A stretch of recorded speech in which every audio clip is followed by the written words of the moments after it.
With all the advancement going on with our technology today, cell phones have increasingly become an important part of our daily lives. The function of cell phones we have today isn't mere calling and texting anymore, but there are other unique features each and every cell phone has that are beyond what we can expect. A cell phone charger is thus very important because without it, we can end up having our cell phone's battery drained to death.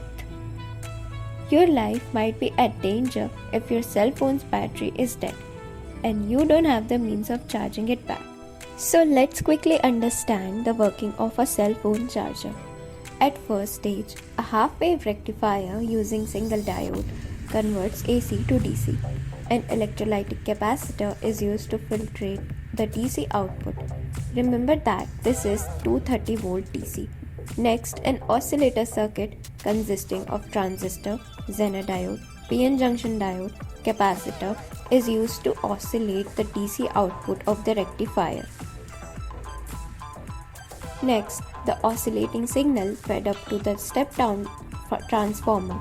The transformer step-downs the voltage. The transformer generally has primary windings and one secondary windings. In some cases, it also has auxiliary windings, which will be discussed later. Then again, the output of transformer is converted into DC. An electrolytic capacitor is used to filtrate DC and a Zener diode is used as a voltage regulator. In the circuit, the IC is used to control the LEDs which indicate charging, discharging level, etc. We would know that a charger takes in AC supply and gives out DC. But is it really that straightforward? Let's see what are the intermediate steps. The electrical components inside a charger are the ones from which we are very familiar with, like resistor, capacitor, transformer, etc. They have a great practical application in the charger.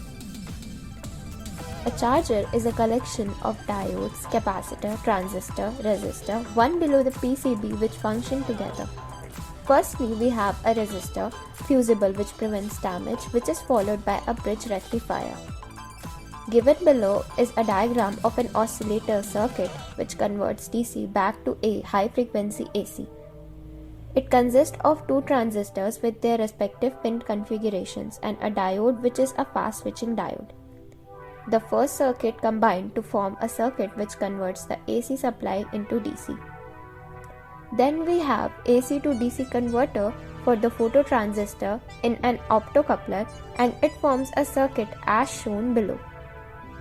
Next, we have a transformer which has primary, secondary and auxiliary windings wrapped around the core which is used to step down the voltage. The auxiliary winding is used to run the oscillator circuit. Then we have a Schottky diode and a capacitor with LED for indication of charging or discharging. The combined circuit finally converts AC current to DC.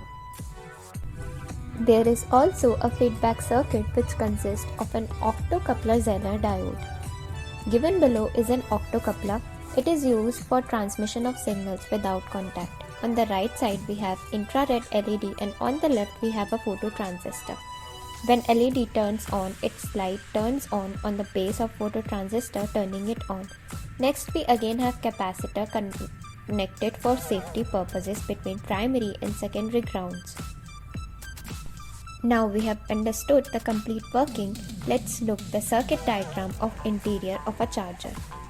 You can see the inside of a charger and the complete circuit diagram of its functioning. You must be having the question that why not AC is directly converted into DC than this.